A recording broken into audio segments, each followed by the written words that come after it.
Aloha and welcome to Live at the Legislature, where each week during the legislative session, we give you a chance to hear directly from state senators about what's going on here at the Capitol. It's week 7 of the legislative session, and the Senate is in recess today, which means the Senate committees are hearing dozens of bills in advance of next week's crossover. One key committee is the Committee on Commerce, Consumer Protection, and Health, which is chaired by Maui's Senator Roz Baker. Hello, Senator. Good morning. Thanks for being here, especially Sure. such a busy time. Yes. We should explain that recess does not mean they're out on the playground. No, we have hearings beginning at 9 o'clock, then some more at 9:30, 11 o'clock, and that's the way our recess goes. And that's, a lot of committees are doing that right Yes, now. Yeah. yes, not just us. The CPH is a top bracket committee. So you hear referrals both at the beginning, early referrals, and then you also got closing referrals before they cross over. How many bills do you hear in a year? Well, we had 365 referred to us this year, and I imagine we'll hear over 200 of them. We get some of them coming to us directly, like the bills we're hearing today, single referrals only to us. And then we have some joints with Ways and Means, sometimes with Judiciary, and then of course we have bills referred to us from other committees. As subject matter, I mean, that's a pretty broad range all the way from commerce to health. How did health end up in that mix? Several years ago when we reorganized, nobody wanted to take the health committee. When I first came into the legislature a number of years ago, I had health, so to help facilitate the reorganization, I volunteered to take both committees. And that's been a concern of yours, an interest of yours for a long time. Yes, yes.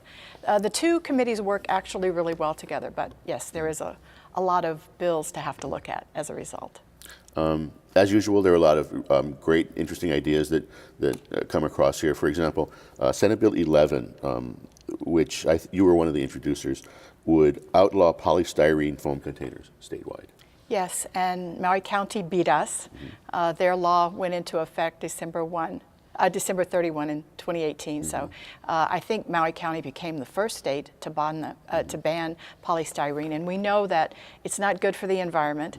One could argue that if we don't dispose of any of our trash, that's not good for the environment. But I think with the chemicals in that particular formulation, it's a good thing not to have them circulating, being in the waters, being in the landfills, are being burned. I know that there have been concerns from like the food outlets about what they're going to do instead. How has Maui dealt with that? Well, there of course were some concerns as well, but I know our entrepreneurs are very inventive and very creative, and they've come up with some very good, I think they're kind of wax-lined paper or some kind of composition that gives them very sturdy. It holds the heat. They don't, and I've seen some of those containers used in Honolulu. So I think people are preparing for the ban and understand that it's really the right thing to do. It's the Pono thing to do. Senate Bill 553 would address broadband services. Is there a need to increase our broadband services across the state? Absolutely. There are many places throughout the state of Hawaii that do not have, are not adequately served by broadband. And some places on Hawaii Island, there's even some in my county that really don't have the access. And clearly, that's how learning is done, that's how commerce is engaged. And so we really need to make sure that we have the effective bandwidth and the speed that can engage all of our citizens in the state of Hawaii. And as a long-term, it's almost as an infrastructure to further economic development. That's kind of key. It's very key. It's also key for our schools, for distance learning, to make sure that we can share what's happening at UH Maui College in Central Maui with Molokai, with Lanai, and other places. So yes, infrastructure is very important, and we have to help get that build out. And finally, SB 1000. Requiring the installation of electric vehicle charging stations in both new multi-level family buildings and new commercial buildings.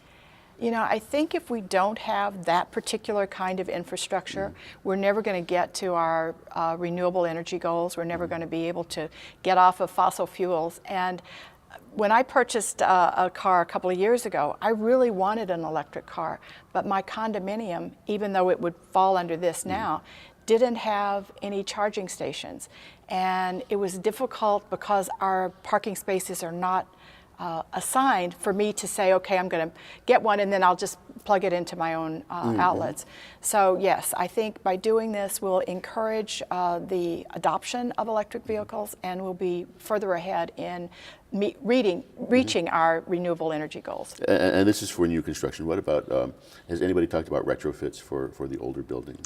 I think some of the condominiums are looking at that, and hopefully there'll be some ways that folks can assist with that.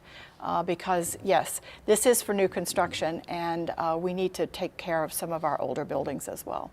So there's kind of a theme here of moving the state into the future. Yes. Is that an express concern, or is that just something that's just happening?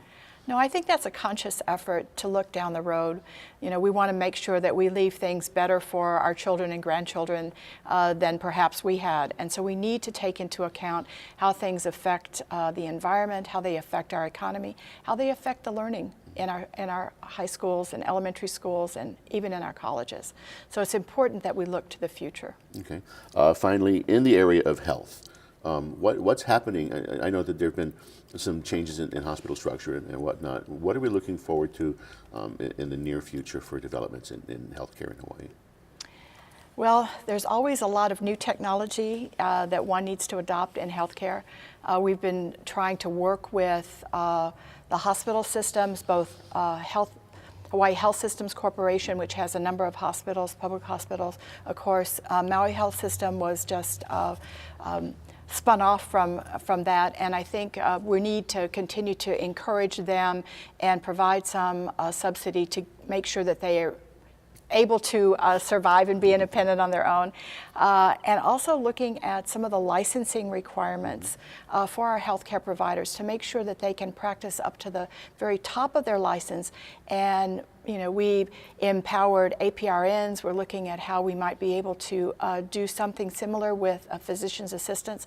We know we have a healthcare shortage of professional shortage here in our state, and so we want to make sure that we can help young people go into that profession, and we can help them once they graduate to be able to really practice to the best of their ability. Great. Well, thank you for taking time out of your very busy day to join us. Thank you for joining us here, and we'll see you next time live at the Legislature.